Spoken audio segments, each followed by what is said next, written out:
Baik. Kemudian hikmah berikutnya adalah hikmah yang kedua, iradatuka. Qala Imam Ibn Athaillah As-Sakandari rahimahullah ta'ala, nafa'anahu Allahu bihi wa bi ulumihi wa bi ulumi masyaihihi fid daraini amin, ila anqal iradatuka tajrida ma'a iqamatillahi iyyaka fil asbabi minasyahwatil khafiyyati. At-tajrid wa iradatukal asbaba ma'a iqamatillahi iyyaka fit tajridi inhitatun minal himmatil aliyyati. Di sini ada dua makom. Yang pertama adalah makom tajrid, yang kedua adalah makom sabab. Makom tajrid adalah makom yang diberikan oleh Allah kepada seorang hamba, dia dibebaskan dari sebab-sebab urusan duniawi.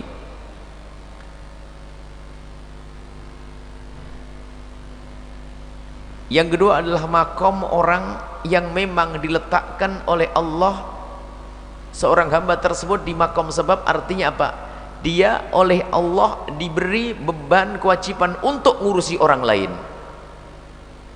maka dia harus mengambil urusan dunia karena dia punya urusan dengan orang lain. Dan dua-duanya adalah makom istimewa kalau orang benar.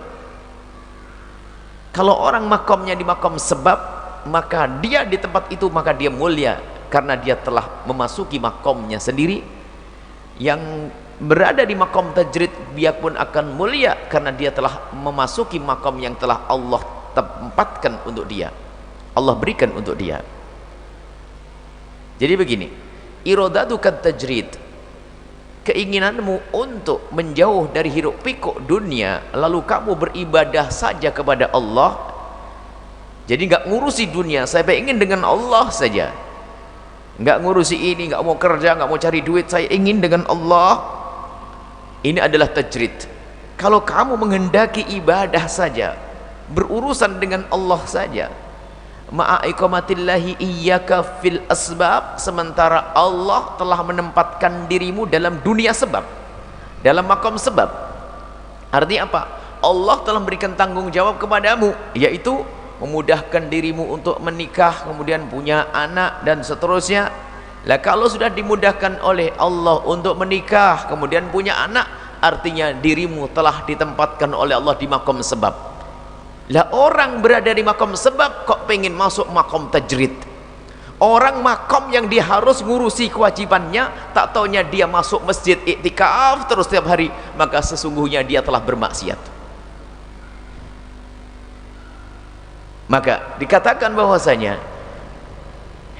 kalau ada orang ditempatkan oleh Allah di makom sebab, harus ngurusi urusan keluarganya, sanak kerabatnya.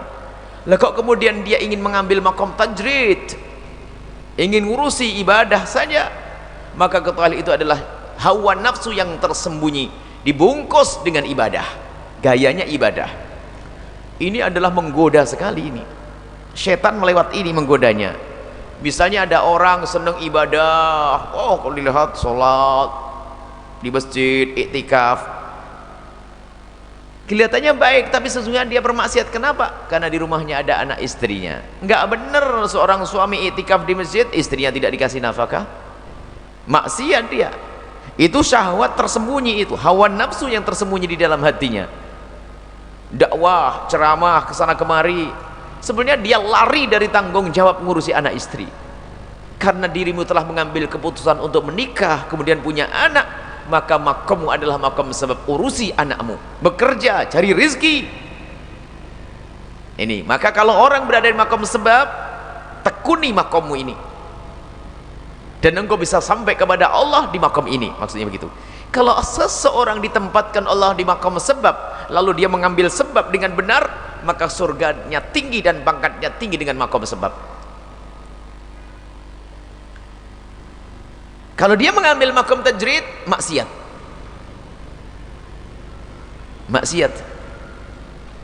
Ini bisa diperluas dengan bermacam-macam kisah. Contoh, kalau Anda punya tugas harus bekerja di sebuah tempat, anggap saja apa misalnya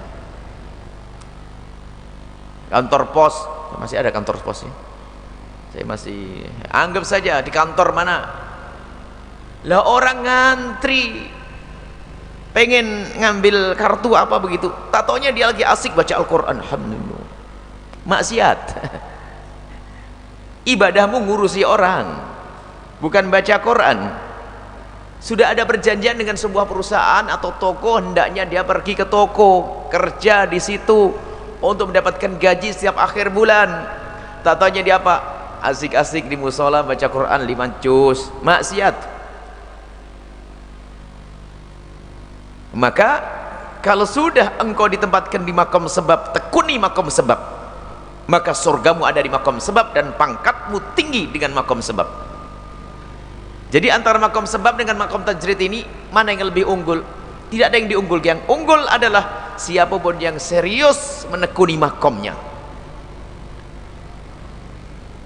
Ini makom sebab.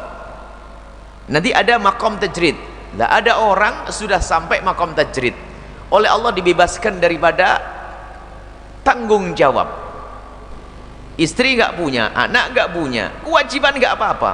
Toknya sibuk ngurusi duit, ngurusi dunia. Maka dia adalah ngikuti. Ini adalah inhitat, dikatakan bahasanya iradatuka, kemauanmu di saat engkau menghendaki untuk sebab, di saat engkau mencoba memasuki makom sebab, ma'a iqamatillahi iyyaka fil tajridi, sementara Allah telah menempatkanmu di makom tajrid, makom gak usah ngurusi orang, telah dijauhkan kamu dari hiruk pikuk urusan manusia, kamu dijauhkan dari itu.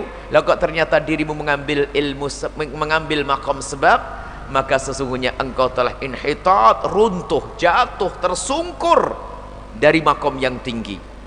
Anil himmatil aliyati, himmah yang sangat tinggi. Himmah tinggi di sini adalah sampai kepada Allah, untuk kenal Allah. Lah telah dimudahkan oleh Allah, dia tidak punya tanggung jawab, nggak ada keluarga, nggak ada sanak, nggak ada kerabat.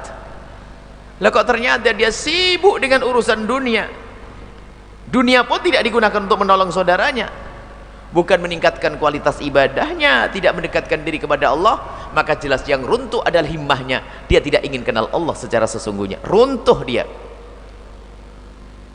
Baik, kita ulas dari awal lagi, bahwa mari kita koreksi diri kita sendiri. Kalau sudah kita berada di makom sebab, maka tekuni makom sebab. Kalau kita menekuni makom sebab sesuai dengan petunjuk baginda Nabi dengan syariat, maka ketahuilah pangkat kita akan tinggi di makom sebab. Misalnya, Anda adalah orang yang dipilih oleh Allah untuk berurusan dengan orang lain, tidak sekedar anak, istri dan sebagainya. Mungkin di bawah Anda adalah tanggung jawab yang banyak.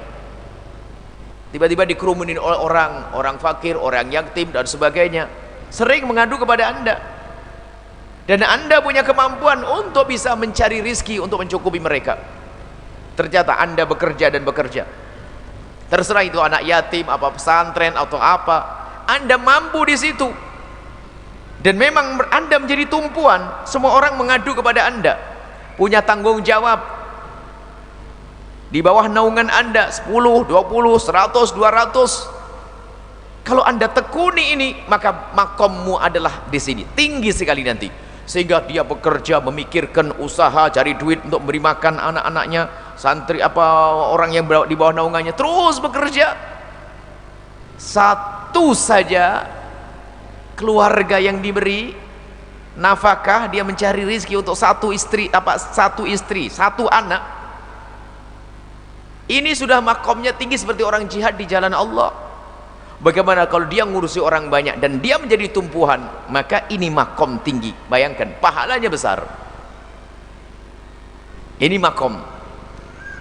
Ada contoh lagi makom tajrid.